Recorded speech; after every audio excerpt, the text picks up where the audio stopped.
দোরগোড়ায় শীতকাল, আর শীতকাল মানেই হাউস পার্টি গেট টুগেদার আর ভুরি ভোজ।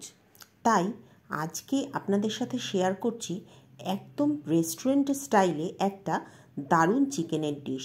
ডিনারে পরোটা, নান বা কুলচার সাথে এই ডিশ একদম পারফেক্ট। তাহলে চলুন শুরু করা যাক আজকের রেসিপি। একটা কড়াইতে জল বসিয়ে দিয়েছি। এবারে নিয়েছি একটা চিকেনের ব্রেস্ট পিস। এবারে ব্রেস্ট পিসগুলোকে জলের মধ্যে দিয়ে আমি সিদ্ধ করে নেব। অপরদিকে বসিয়ে দিচ্ছি 3টে ডিম সেদ্ধ। চিকেনটা সেদ্ধ করার সময় এর মধ্যে গোটা গরম মশলা, তেজপাতাও দেওয়া যায়, তবে আমি আজকে আর দিচ্ছি না। মিনিট 10 হয়ে যাওয়ার পরে চিকেনগুলোকে একটু উল্টে পাল্টে দিচ্ছি, যাতে সব দিকটা ভালো করে সিদ্ধ হয়ে যায়। মোটামুটি মিনিট 20 মতো সিদ্ধ করে নিলেই চিকেনগুলো সিদ্ধ হয়ে যাবে। যেহেতু চিকেনগুলো একদম গোটা আর ব্রেস্ট পিস, সেই জন্য সিদ্ধ হতে একটু সময় বেশি লাগে। দেখে চেক করে তারপরে নামিয়ে নিতে হবে। চিকেন সেদ্ধ করা জলটা আমি ফেলিনি, ওটা আমি রান্নায় পরে ব্যবহার করব। চিকেনটা যতক্ষণ ঠান্ডা হচ্ছে ততক্ষণ বাকি কাজগুলো সেরে নেব। নিয়েছি একটা বড় সাইজের পেঁয়াজটার একটা মিহি পেস্ট তৈরি করে নিয়েছি। এবারে কড়াইতে তেল গরম করে তার মধ্যে দিয়ে দেবো এই পেঁয়াজ বাটাটা দিয়ে ভালো করে নাড়াচাড়া করে ভেজে নেব। পেঁয়াজটা কিন্তু ব্রাউন করব না, মোটামুটি কাঁচা গন্ধটা চলে গেলেই দেখবেন আস্তে আস্তে পেঁয়াজটা ট্রান্সপারেন্ট হয়ে আসছে। হালকা গোলাপি রং ধরলে তখন এর মধ্যে আদা বাটা, রসুন বাটা আর কাঁচা লঙ্কা বাটা দিয়ে দেবো। আমি প্রত্যেকটাই 1 চামচ করে দিয়েছি। সমস্ত কিছু দিয়ে আবারও পেঁয়াজের সাথে খুব ভালো করে কষিয়ে নিতে হবে। আজকে আমি কী ডিশ বানাচ্ছি সেটা আশা করি এতক্ষণে সকলেই আন্দাজ করতে পেরেছেন। হ্যাঁ, ঠিকই ধরেছেন, বানাচ্ছি কলকাতার বিখ্যাত ধাবা স্টাইল চিকেন ভর্তা। এদিকে দেখুন পেঁয়াজ আর রসুনটাও খুব ভালো করে কষানো হয়ে গেছে, তেল ছাড়তে শুরু করে দিয়েছে।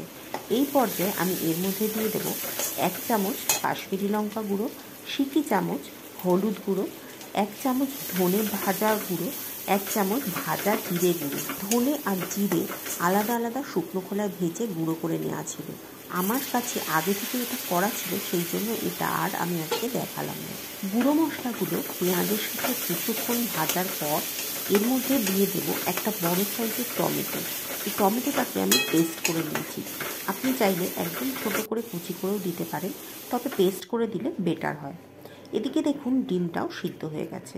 অপরদিকে চিকেনগুলো ঠান্ডা হয়ে গেছে। একটা ছুরি আর একটা কাঁটা চামচের সাহায্যে চিকেনগুলোকে একদম শ্রেড করে নেব। চাইলেই কাজটা আপনি হাত দিয়েও করতে পারেন, কোনো অসুবিধা নেই।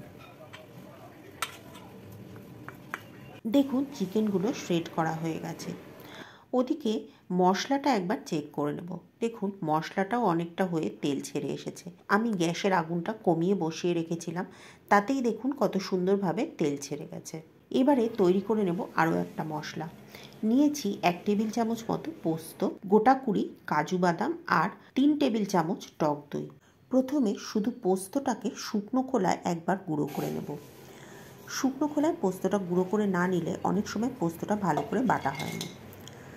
পোস্তটা গুঁড়ো করে নিয়ে এবারে এর মধ্যে কাজু বাদাম আর টক দইটা দিয়ে ভালো করে একটা মিহি পেস্ট তৈরি করে নেব। এই কাজু বাদামের পেস্টটা এই ডিশটাকে একটা ক্রিমি টেক্সচার দেয়। এবারে কাজু বাদামের পেস্টটা দিয়ে দেব মশলার মধ্যে। বাটির মধ্যে অনেকটাই কাজু বাদামের পেস্ট লেগেছিল, তাই জন্য ওর মধ্যে সামান্য একটু জল দিয়ে গুলে সেই জলটাও এই মশলার মধ্যে অ্যাড করে দিচ্ছি। এতে কাজু বাদামের কোনো পেস্টই আর নষ্ট হলো না। এবারে আঁচটাকে একদম লোতে রেখে খুব ভালো করে কাজু বাদামের পেস্টের সাথে বাকি মশলাটা কষিয়ে নিতে হবে। ততক্ষণ কষিয়ে নিতে হবে যতক্ষণ না পর্যন্ত সমস্ত কিছু ভালো করে কষে গিয়ে আবারও তেল ছেড়ে আসছে। এই সময় আগুনের আঁচটা কিন্তু একদমই বাড়ানো যাবে না, কারণ কাজু বাদামের পেস্ট খুব তাড়াতাড়ি কড়াইতে লেগে যায় এবং পুড়ে গিয়ে পোড়া গন্ধ হয়ে যায়। এই পর্যায়ে মশলাটা কষাতে আমার 10 থেকে 15 মিনিট সময় লেগেছে। এবার আমি কাছ থেকে দেখিয়ে দিচ্ছি যে মশলাটা কত সুন্দরভাবে কষে গেছে আর মশলা থেকে কত সুন্দরভাবে তেল ছেড়ে দিয়েছে। এবার এর মধ্যে দিয়ে দেব সিদ্ধ করে রাখা চিকেনের টুকরোগুলো দিয়ে সমস্ত মশলার সাথে খুব ভালো করে মিশিয়ে আরও কিছুক্ষণ কষিয়ে নিতে হবে। এই পর্যায়ে আমি এর মধ্যে দিয়ে দেব স্বাদ মতো নুন এবং স্বাদ মতো চিনি। চিনিটা সামান্য একটু দেওয়ার চেষ্টা করবেন। চিনিটা দিলে স্বাদে একটা ব্যালেন্স আসে। তবে যদি একেবারে চিনি না খান তাহলে স্কিপ করতে পারেন। নুন এবং চিনিটা দিয়ে আরও মিনিটখানেক চিকেনটা মশলার সাথে কষিয়ে নেওয়ার পর এর মধ্যে দিয়ে দেবো জল। জল কিন্তু আমি এমনি জল দিইনি, চিকেন সেদ্ধ করা জলটা এর মধ্যে যোগ করেছি। এতে গ্রেভির স্বাদটা আরও ভালো হবে। জলটা দিয়ে কিছুক্ষণ ফুটিয়ে নেব। তবে এই সময় বেশিক্ষণ ফোটানোর কোনো দরকার পড়ে না, কারণ চিকেনটা যেহেতু অলরেডি সিদ্ধ করা রয়েছে সেই জন্য খুব তাড়াতাড়ি এটা হয়ে যাবে। এই সময় এর মধ্যে দিয়ে দেব ফ্রেশ ক্রিম। ফ্রেশ ক্রিমটা দেওয়ার চেষ্টা করবেন, কারণ ধাবা বা যে কোনো রেস্টুরেন্টে কিন্তু এই ফ্রেশ ক্রিমটা দেওয়া হয়, আর এই ফ্রেশ ক্রিমটা দেওয়ার জন্যই এর টেক্সচারটা এতটা ক্রিম তৈরি হয়। এবারে শেষ একটা ইনগ্রেডিয়েন্টস এর মধ্যে মেশাচ্ছি, সেটা হলো ডিম সেদ্ধ। একটা ডিমকে আমি গ্রেট করে এর মধ্যে দিচ্ছি, একটাকে টুকরো করে দিচ্ছি।